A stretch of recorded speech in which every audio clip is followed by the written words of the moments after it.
وبركاته.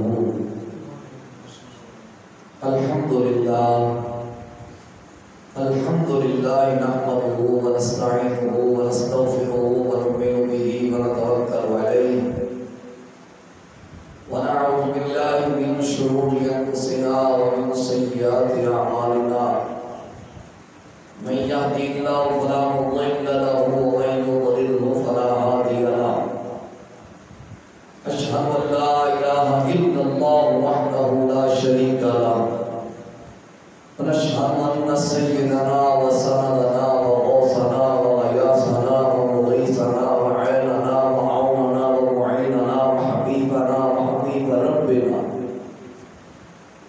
وطبيبنا وطبيب قلوبنا ومقصودنا وموجودنا ومطلوبنا ومرغوبنا ومسلوبنا ومحبوبنا ومعشوقنا أعلانا وأولانا ومأوانا وملجأنا ومولانا محمدا عبده ورسوله صلى الله تعالى على حبيبه محمد وعلى آله وأصحابه أجمعين.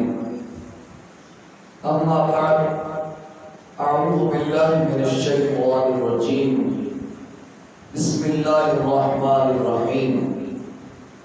فقلت استغفروا ربكم إنه كان غفارا يرسل السماء عليكم مدرارا ويمددكم بأموال وبنين ويجعل لكم جنات ويجعل لكم أنهارا. صدق الله مولانا العظيم وبلغنا رسوله النبي الكريم الرؤوف الرحيم. الصلاة والسلام عليك يا سيدي يا رسول الله. الصلاة والسلام عليك يا سيدي يا حبيب الله. الصلاة والسلام عليك يا سيدي يا رحمة للعالمين وعلى آلك وأصحابك يا سيدي يا سيدي يا سيدي يا خاتم النبي. اللہ رب العزت کی حمد و ثنا اللہ کے پیارے حبیب مکرم صلی اللہ علیہ وآلہ وسلم کی ذات والے صفات ہدیہ درود و سلام پیش کرنے کے بعد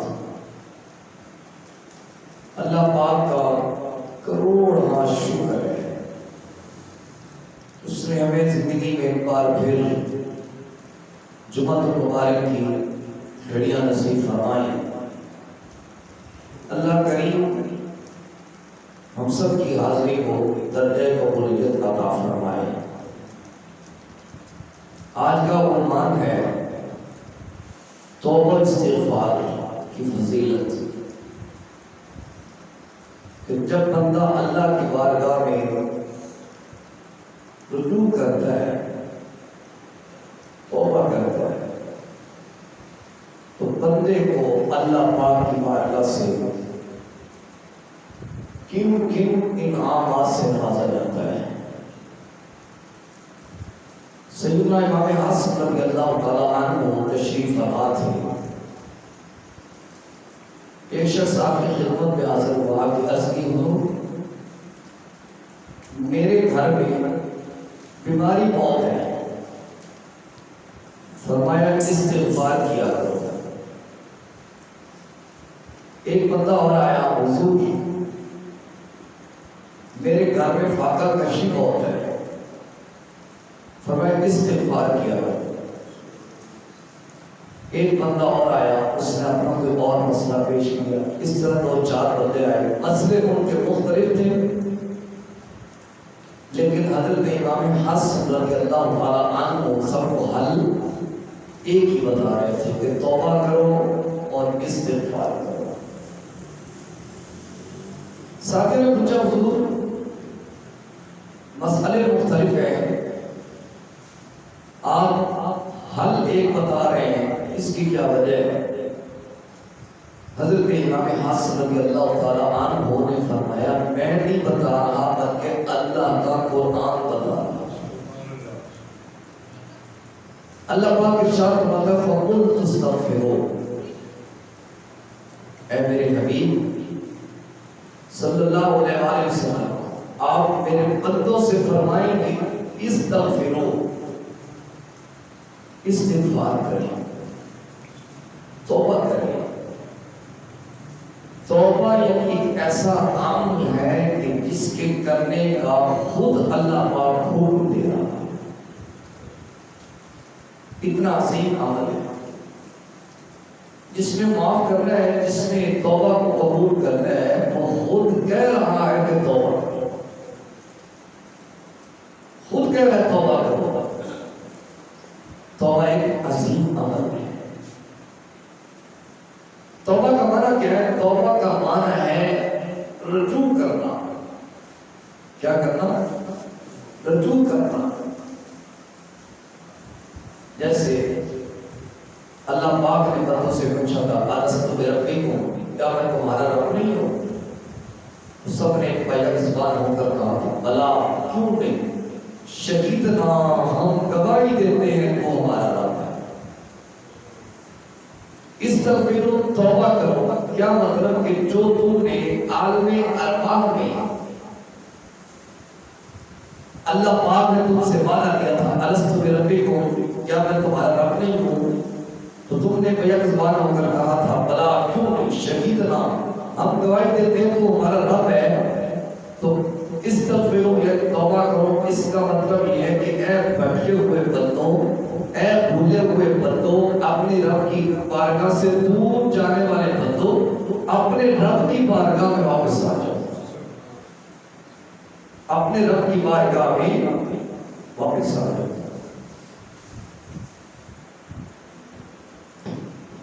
استغفروا ربکم انہ کان غفارا۔ جب تم توبہ کو قبول کرو گے تو ایسا نہیں ہے کہ اللہ تمہیں واپس موڑ دے گا، اللہ تمہیں بخش دے گا، اللہ تمہاری بخشش فرما دے گا۔ توبہ کرنا تمہارا کام ہے، بخشنا اللہ کا کام ہے۔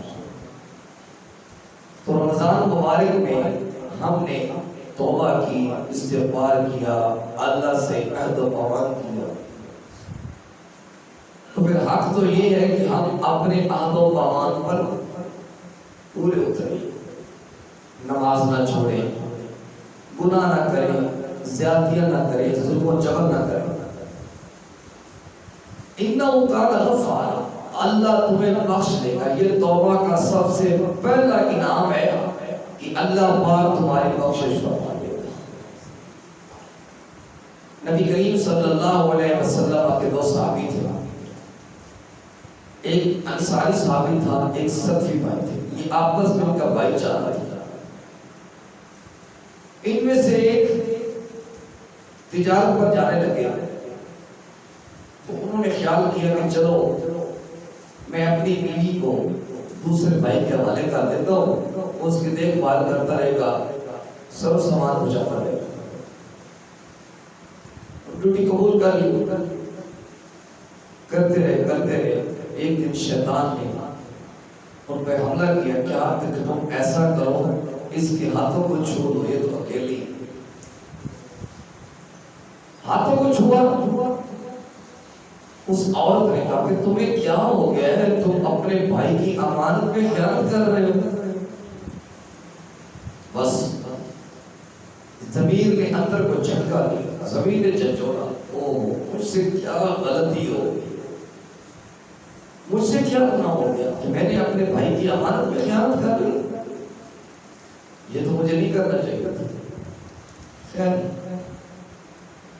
گھر چھوڑ دیا، جنگلوں میں آ کے دن رات روئے جا رہے، اللہ مجھ سے غلطی ہو گئی، اللہ میرے اوپر رحم کر رہے، اللہ مجھے معاف کر دے، مجھ سے بہت بڑا جرم ہو گیا، میں نے اپنے بھائی کی امانت میں خیانت کی ہے، مجھے نہیں کرنا چاہیے تھا۔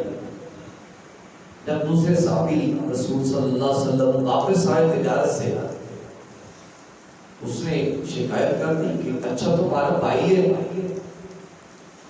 جس نے تمہاری امانت میں خیانت کی ہے، اب وہ ہماری طرح جذباتی نہیں تھے، وہ فیصلے کرنا جانتے تھے. انہوں نے اس کو تلاش کرنا شروع کیا. کرتے کرتے تلاش جنگل میں پہنچے تو اس نے سر سجدوں میں رکھا ہوا ہے اور آہوزاری کیے جا رہا ہے. اللہ مجھ سے غلطی ہو گئی، اللہ مجھ سے گناہ ہو گیا، میرے اوپر رحم کر دے، مجھے معاف کر. اب اس صحابی نے بھی نہیں کہا کہ یہ انہوں نے کیا کر دیا. کہا یار چلو رسول اللہ کی بارگاہ میں چلتے ہیں، وہاں پہ جا کے کوئی نہ کوئی حل نکل آئے گا.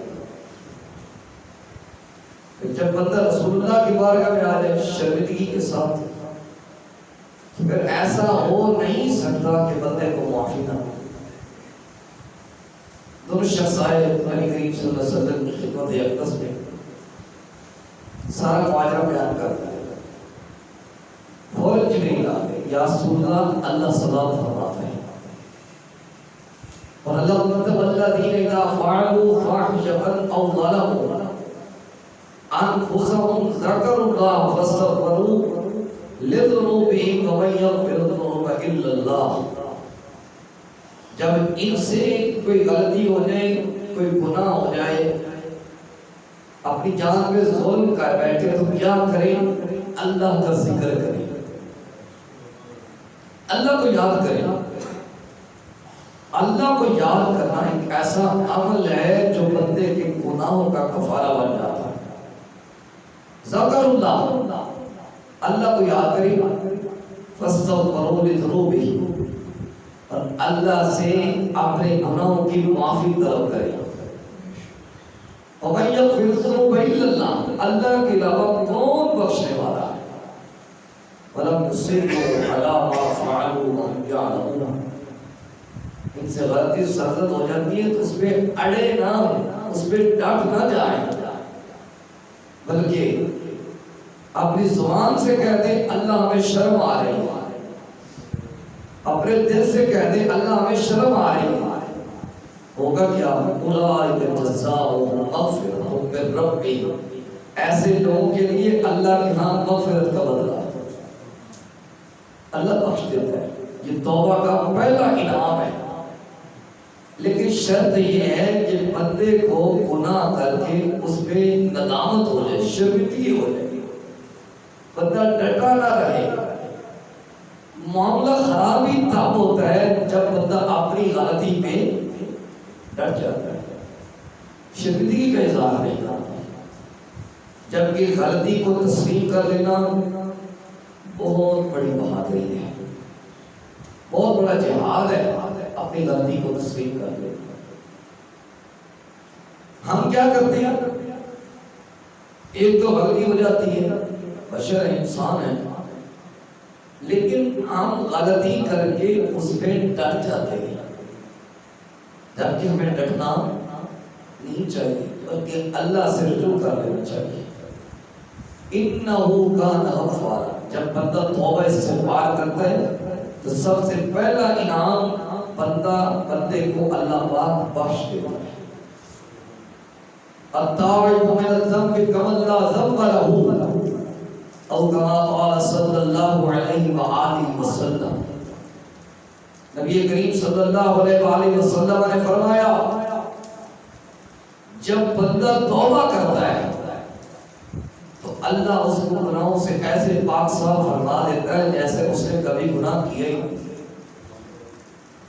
بس ادھر سے کہنا ہے شرمندگی کے ساتھ اللہ ہمیں شرم آ رہی ہے، اللہ ہمیں شرم آ رہی ہے، ہم نے بڑے گناہ کر لی، اب تو بس ہو گئی، اب تو گناہ بھی ہم سے تنگ آ گئے، اب تو گناہ بھی ہم سے تنگ آ گئے. جب اس انداز میں بندہ مالک کی بارگاہ میں حاضر ہوگا تو مالک بخشش فرما دے گا. یار یہ تو مالک کا ڈر ہے نا، بندہ مالک سے کہہ دے. سیدنا فاروق اعظم رضی اللہ تعالیٰ عنہ کا زمانہ ہے، ایک نوجوان کے ہاتھ کے اندر شراب کی بوتل ہے. اس نے دور سے دیکھا امیر المومنین آ رہے ہیں. پھر عمر فاروق کو دن کا راستہ دے کے شیطان اپنا راستہ بدل دیتا ہے. شیطان عمر کے سائے سے بھی بھاگتا ہے. وہ عمر ہے، اس نے دور سے دیکھا کہ ہم پرستہ بھی تبدیل نہیں کر سکتا. سامنے امیر المومنین آ گئے, میرے ہاتھ کے اندر شراب کی بوتل ہے. یہ تو بہت برا کام ہو گیا, مجھے تو سزا ملے گی, مجھے تو کوڑے لگے گی, کیونکہ وہ ریاست مدینہ تھی. وہ کیا تھی؟ ریاست مدینہ تھی. نام کی ریاست مدینہ نہیں تھی کہ چلو جی ریاست مدینہ بھی کرتے چلے جائیں, سب میں نبوت میں جو مرضی کام ہوتا تھا ہم کو پرواہ نہیں, ریاست مدینہ بھی کرتے چلے جائیں, اتنے خلاف شرع کام ہو ہم نے کرنے کی کوئی پرواہ نہیں. وہ حقیقت میں ریاست مدینہ تھی, نام کے دعوے دار نہیں تھے ریاست مدینہ. سامنے آیا حضرت رقیہ رضی اللہ تعالیٰ عنہ نے روکا. اس نے دل میں خیال کیا اللہ آج عمر سے بچا لینا تو میں آئندہ پکی توبہ کرتا ہوں, میں کبھی بھی شراب کا استعمال نہیں کروں. حضرت رقیہ رضی اللہ تعالیٰ عنہ نبی تیرے ہاتھ میں کیا ہے؟ اب اس نے ڈر کیا میرے ہاتھ میں بچوں کے لیے دودھ لے کے جا رہا, ایک ہاتھ میں ایک روایت میں سرکے کا ملتا ہے, ایک روایت میں دودھ ہے, کہا بچوں کے لیے دودھ لے کے جا رہا ہوں. حضرت فاروق اعظم رضی اللہ تعالیٰ عنہ نے فرمایا مجھے کہا حضور میں نے عرض کر دی ہے نا کہ دودھ لے کے جا رہا ہوں, کہ دکھاؤ مجھے. آپ نے اس طرح زور سے اس کے ہاتھ سے بوتل کو چھین لیا. اس کے ہاتھ میں تھی کچھ شراب, جب عمر نے دیکھا تو بوتل سے دودھ کی نہر جاری ہو گئی. اب بوتل تو ٹوٹ چکی تھی, دودھ زمین پہ گر گیا. اب حضرت فاروق اعظم رضی اللہ تعالیٰ عنہ کیونکہ وہ حکمران تھے نا, سب حکمران تو تھے نہیں, ان کے دل نرم تھے, رسول اللہ کی تربیت دی ہوئی تھی. کہا تو واقعی بچوں کے دودھ لے کے جا رہا تھا, میں نے بچے کو دودھ گرا دیا نا, اب میں اس کو دودھ لے کے کہا گھبرانا نہیں, میں تجھے دودھ نیا لے کے دے دیتا ہوں. اس نے کہا دودھ کی بات نہیں ہے. کہ رو کیوں رہے؟ کہا رو اس بات پہ رہا ہوں کہ ابھی اللہ کے بندے سے ڈرا ہوں تو یہ اللہ نے کرم فرما دی ہے. اگر اللہ سے ڈر جاؤں گا تو وہ کتنا کرم فرمائے. استغفروا ربکم انہ کان غفارا. جب اللہ سے توبہ کرو گے, استغفار کرو گے, تو پہلا انعام یہ ہے کہ وہ تمہاری بخشش فرما دے گا, وہ تمہاری بخشش فرما دے گا. یقیناً جتنا مرضی بڑا مجرم آ جائے گا. یہ تو ہے نا کہ ایک بندہ توبہ کرے اس کی بخشش ہوگی, یا ایک بندہ اللہ کے بندوں سے ڈر جائے. جو بندہ توبہ نہ بھی کرے, توبہ کا ارادہ کر لے اور توبہ کرنے سے پہلے مر جائے, اللہ اس کی بخشش فرما دے گا. سیدنا موسیٰ علیہ السلام کا زمانہ ہے, حدیث بڑی مشہور ہے, آپ نے کئی بار سن رکھی ہے. ایک بندہ تھا, اس نے 99 بندوں کو قتل کر دیا. ایک مولوی صاحب کے پاس گیا کہ میں 99 بندوں کا قاتل ہوں, اب میری بخشش کی کوئی راہ نکل سکتی ہے؟ مولوی صاحب کا استغفر اللہ استغفر اللہ استغفر اللہ, تو 99 بندوں کا قاتل ہے, اب تیری بخشش کی کوئی راہ نہیں نکل سکتی. اس نے کہا چلو 100 پورے کر دیں. مولوی صاحب کا کام بھی اس نے تمام کر دیا. پھر ایک درویش سے ملاقات ہوگی, اللہ والے سے ملاقات ہوگی. اس نے کہا کہ بھئی میں 100 بندوں کا قاتل ہوں, تو کیا میری مغفرت کی کوئی راہ نکل سکتی ہے؟ اس نے کہا فلاں بستی میں چلا جا, ایک اللہ کا بندہ رہتا ہے, اس سے دعا کروانا, اس کے ذریعے تم توبہ کرنا, اللہ تمہاری توبہ کو قبول فرما دے گا. اللہ تمہاری توبہ کو قبول فرما دے گا. اب وہ چلا, تھوڑا ہی سفر کیا تو اس کا حکم اجل آ گیا, اس کی موت آ گئی, روح سے پرواز. اب جنت والے فرشتے بھی آ گئے کہ یہ توبہ کرنے کے لیے جا رہا تھا, ہم نے اس کو لے کے جانا ہے. یہ توبہ کا ارادہ رکھتا تھا.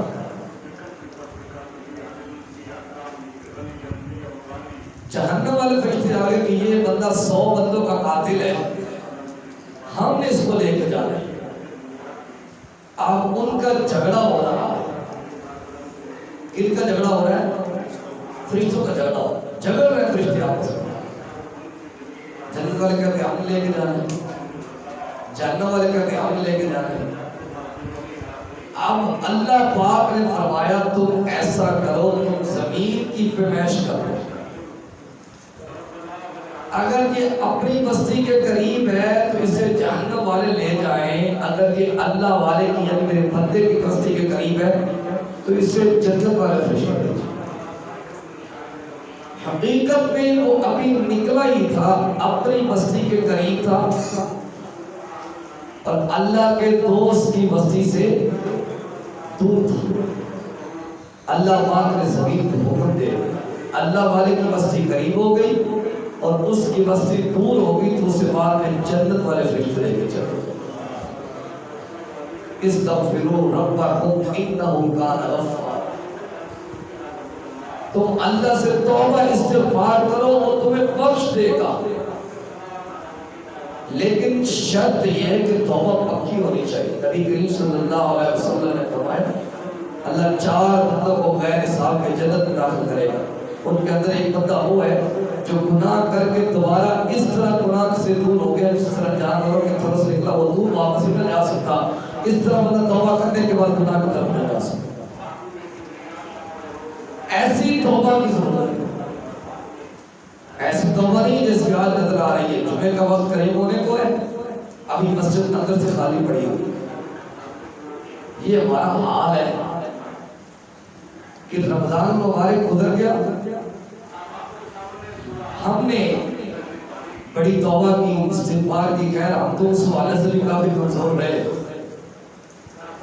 تو بس جیسے رمضان مبارک گیا نماز کی فضیلت بھی ختم ہو گئی، جمعے کی فضیلت بھی ختم ہو گئی، کیا بنے گا یار ساتھیوں ہمارا؟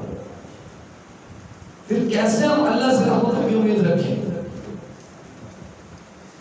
پکی توبہ کریں، جب بھی توبہ کریں پکی توبہ کریں۔ استغفروا ربکم انہ کان غفارا، جب تم توبہ کرو گے استغفار کرو گے تو اللہ تمہاری بخشش فرمائے گا۔ دیکھ لیں اعتکاف کیا، اعتکاف میں کتنے لیکچرز ہیں، کیا کچھ ہوا، سب کچھ ہوا، لیکن جیسے ہی اعتکاف ختم ہو گیا تو اعتکاف والے بھی سارے نماز میں نہ آ سکا۔ جی فجر کدھر پڑھی ہے صاحب نہیں، عشاء کدھر پڑھی ہے، مغرب کدھر پڑھی ہے، مجھے نہیں پتا،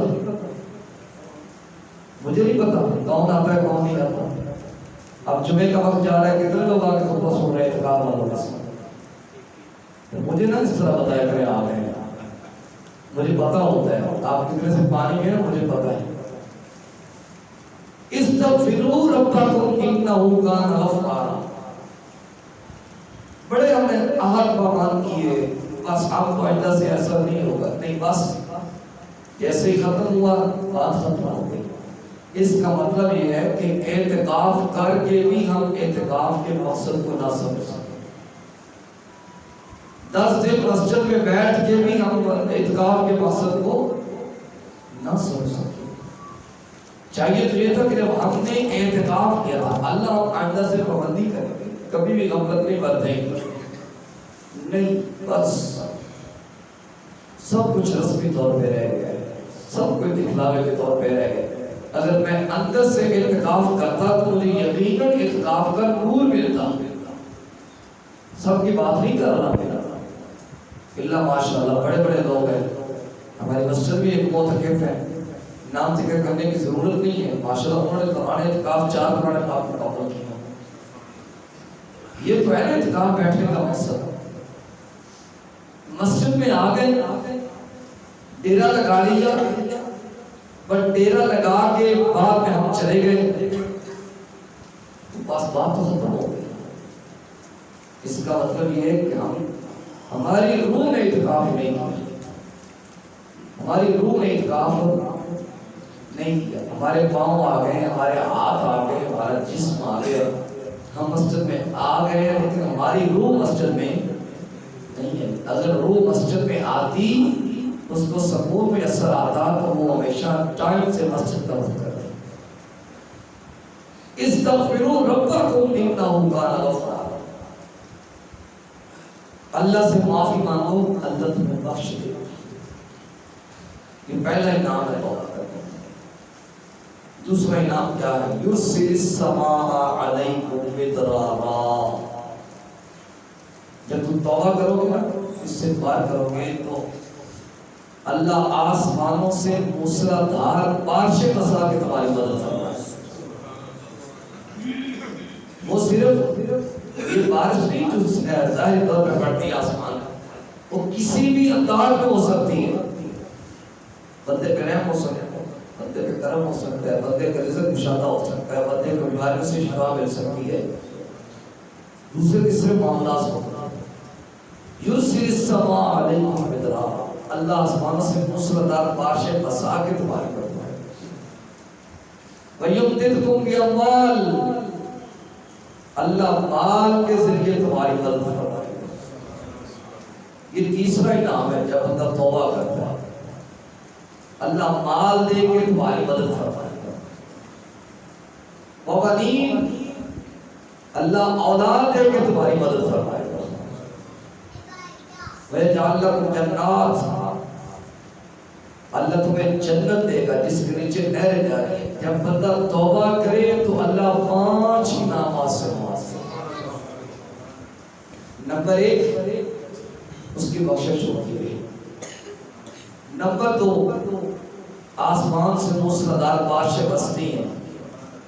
نمبر 3 مال کے ذریعے بندے کی مدد ہوتی ہے۔ نمبر 4 اولاد کے ذریعے بندے کی مدد ہوتی ہے۔ نمبر 5 اللہ پاک جنت دے کے بندے کی مدد ہے۔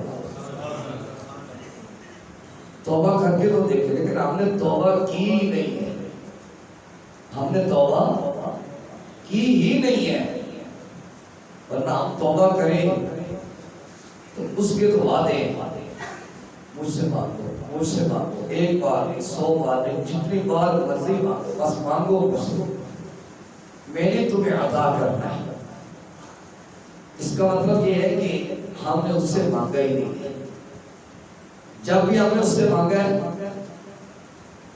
میرے کئی ایسی قریبی دوست ہیں یہاں پہ بھی دعا کرتے جی کاروبار سیٹ ہو جائے، دعا کرتے جی گاڑی نہیں مل رہی گاڑی مل جائے، دعا کرتے جی فلاں کام نہیں ہو رہا فلاں کام ہو جائے، دعا کرتے جی میرا فلاں معاملہ پھنسا ہوا ہے وہ کھل جائے، دعا کرتے جی پیسے نہیں آ رہے وہ آ جائے، دعا کرتے جی آج کل حالات بڑے خراب ہیں سیٹ ہو جائے۔ کبھی کسی نے یہ کہا دعا کرے اللہ ہمیں پکا نمازی بنا دے؟ کبھی نہیں کہا۔ جو دعا کروانی چاہیے، جو دعا کروانی چاہیے کہ اللہ ہمیں پکا نمازی بنا دے، اللہ ہمیں پکی توبہ کرنے والا بنا دے، اللہ ہمیں استقامت عطا کر دے توبہ پہ، اس کی طرف کوئی نہیں جاتا، اس کی طرف کوئی نہیں جاتا۔ یہ لمحہ فکری ہے، یہ لمحہ فکریہ ہے۔ اس لیے گرامی قدر رات رمضان آیا چلا گیا، آئندہ پتہ نہیں ہمیں نصیب کی ہونا ہے یا نہیں، کیا کل کسی نے دیکھی ہے، کیا زندگی ہے یا نہیں، لیکن ہم وہیں کے وہیں ہی کھڑے ہوئے، دست مس نہیں ہوئے۔ ایک بندہ تو چلو ہم سیدھی راہ پہ آ جاتے تو شاید رمضان کے آنے کا مقصد پورا ہو، لیکن نہیں، فکر ہی نہیں ہے یار، جیسے ہم نے مرنا ہی نہیں ہے۔ سادہ لفظوں میں کہہ لیں جیسے میری اور آپ کی جگہ پہ کسی اور نے مرنا ہے، کیا میری جگہ پہ آپ نے مرنا ہے یا آپ کی جگہ پہ میں نے مرنا ہے؟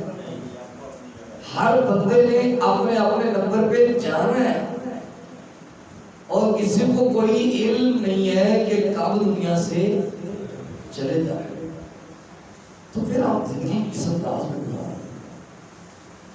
اس لیے رب کو راضی کرنے کی کوشش کریں۔ رب تو ہمیں بار بار مواقع فراہم کرتا ہے، ہم مواقع کو ضائع کر دیتے ہیں۔ ہم قدر نہیں کرتے.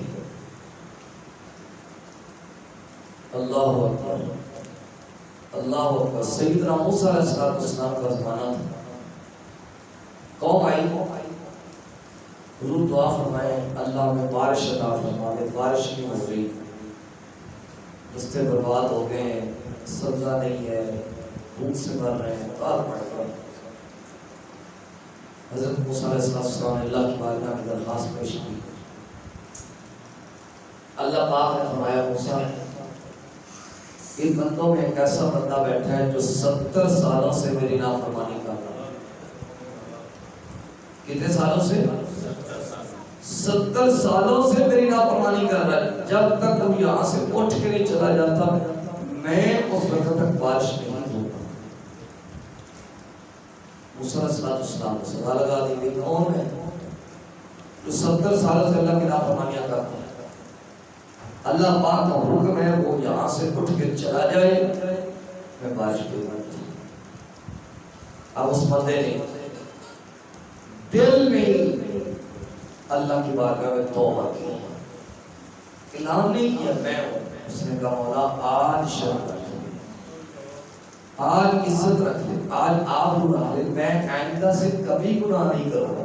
اگر میں یہاں سے اٹھ کے چلا جاؤں تو یہ تو مجھے ذلیل کریں گے, مجھے شرم آئے گی, میری عزت کون سی. بندہ کوئی نہیں اٹھ گیا, بارش چھم چھم برسنا شروع ہو گئی.